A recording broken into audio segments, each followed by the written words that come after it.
Hey guys, welcome to Elevated Systems. I'm your host CJ and this is D. D is one of my Patreon members and he learned how to and built his own gaming PC last year by watching my videos. However, you've been itching to upgrade that PC, haven't you? Yeah. Unfortunately, you live in the same world as, well, the rest of us, so upgrading a gaming PC isn't really a possibility now, or probably for the foreseeable future. So today I'm going to teach D a new hobby and introduce him to the craft of custom mechanical keyboards. Oh, and this is D's wife. She hates me.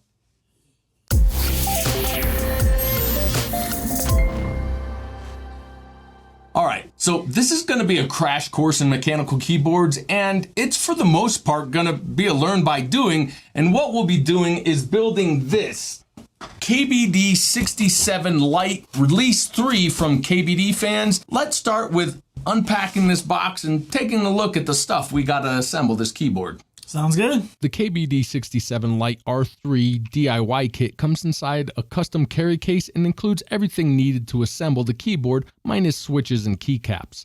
The kit consists of a gasket mount ABS case, injected molded polycarbonate positioning plate with mute silicone PCB pad, and a laser cut foam case pad, a 65% hot swappable PCB with under switch RGB, KBD fans polycarbonate screw-in stabilizers, and all the hardware needed for assembly. The switches I selected for the build are Gateron Box Ink Pinks. These are linear 5-pin switches with a 15.4mm 50-gram spring. For keycaps, I got a set of Enjoy PBT Pink on Black ABS double shot cherry profile caps. And for some contrast, I got an extended set of ePBT black on pink keycaps. And finally, although the kit came with a good coiled USB-C cable, to complete the theme, I got a KBD fans pink and black handmade custom mechanical keyboard USB-C cable. So we need to begin assembly with the switches because when it comes to mechanical keyboards, probably the most controversial and heated topics is the switches, and not just which type of switch to select, but whether or not you should lube the switch. Now, we're not going to get into how mechanical switches work or the different types of switches. There are creators out there that are solely devoted to mechanical keyboard content and are much better at educating you on those topics. What I'm going to discuss today is, well, one of the biggest debates in the mechanical keyboard community: to lube or not to lube. Disassembling the switch and applying a light coat of grease or oil can subtly or significantly change the feel and sound of your keyboard. Now, whether you should lubricate your switches is completely up to, well, you and you. The whole point of a custom mechanical keyboard is that it's customized to your preference. Just like almost every niche community out there, most keyboard enthusiasts are great and helpful people, but there are the toxic fanboys that'll denigrate you if you select a key switch they feel is inferior, or if you don't spend hours hand lubing each individual switch. And, well, f them. Don't let anyone tell you how you should build your custom anything. You do you. My advice is pick the switches you like, and if lubing the switches improves the feel and or sound to your liking, then consider it. If not, then don't waste your time and effort. For example, these Gateron Ink Pinks are extremely smooth, and I'm not hearing any crunchiness or spring ping in here at all. But for comparison, I did lube one of them, and I have it installed in my Keychron K6. Now, can you tell which one's lubed and which one isn't? Not really. No. And either can I, but for comparison, the H is lubed and the G isn't. Still can't tell. Still can't tell. So if I was building this keyboard, I wouldn't lube these switches, but you're building this keyboard.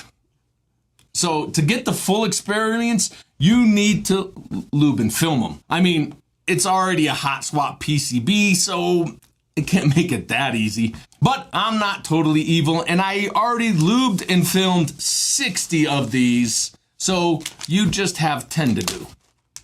And You are supposedly a channel super fan, right? Yeah, I watch all Okay. your videos. So I recently did a video on switch lubing. So let's see what you remember. All right, good luck. I'll leave you for like an hour. Okay.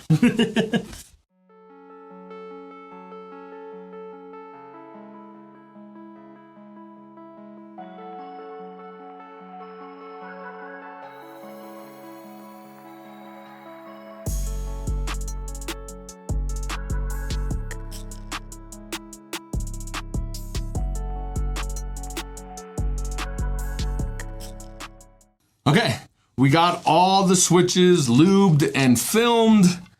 Now we can start assembly, but let's talk about the theme, which is pretty simple here. I just went with a black and pink color scheme, but I took it to the extreme. I went with pink switches, which you won't actually see when the build is complete, and I even used pink switch films, which you definitely will never see, but if it's my keyboard, I know the theme extends past the visible, which I think that's kind of cool.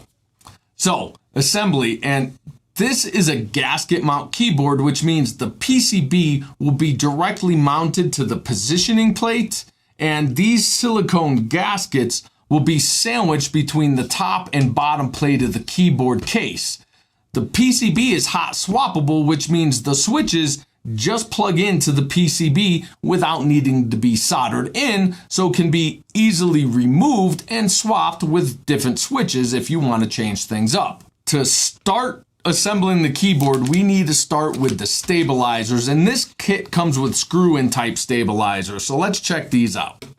These stabilizers are going to be screwed directly to the PCB. Now, of course, this is going to require a little modification, first being lubing and assembling the stabilizers. Now, again, your keyboard, your call, but I've never met a stabilizer that didn't need at least the wire lubed. But before we get to the stabilizers, we're going to do what's called a Band-Aid mod or a tape mod to the PCB. This kit comes with pre-cut stickers just for this, but you can use a small piece of surgical tape or even a piece of Band-Aid, hence the name, which is applied to the PCB under where the stabilizer is going to be screwed in.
excellently done, but now we need to insert the obligatory Glamor Shots and, of course, the typing sound demo.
So, what did you think of the whole experience of building your first mechanical keyboard? It can be pretty tedious, but after it's done, it's pretty satisfying knowing that you've built your own keyboard.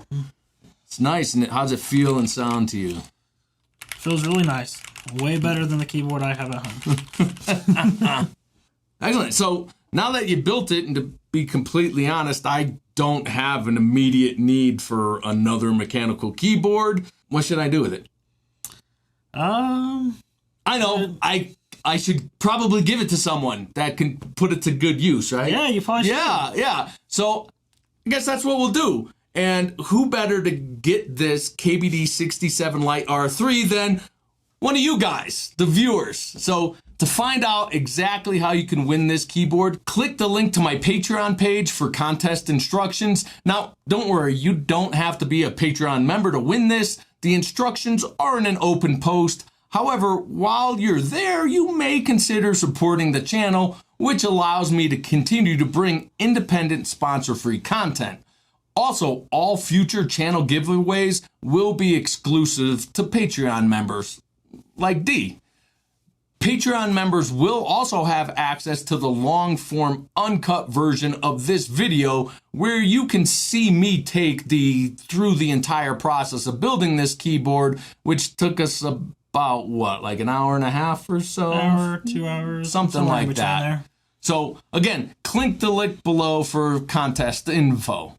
So, did you think this was one of those surprises where you built it and I gave it to you? Was that what you were kind of thinking? No, maybe listen, a little. I don't think you're a pink and black kind of keyboard guy. But now that you know how to build a mechanical keyboard, I think you may be able to put this to use. Oh, nice. So go ahead and open that up right now. This is a KBD75. So this gives you a little larger than the KBD67 we just built. It gives you a full top function row, and it's a little bit wider too. It's also a solid aluminum case, and it comes with underglow RGB. So when you build it, there's no shine through, but you have this acrylic piece in here, so you get this nice, just subtle RGB glow through here. And it's a soldered PCB. So once you figure out what kind of key switches you like, what kind of key cap set you like, I'm assuming black and red. Yep, that would be accurate. Black and red. You can solder, and I know you know how to solder because you're a HVAC service certified guy. You should have all the knowledge you need to assemble your own keyboard. Yep. All right. I didn't want to completely disappoint you. That would have been cruel. Yeah. For the second time. For the second time, yeah. I don't know which video they're gonna see first, but you got burnt twice almost.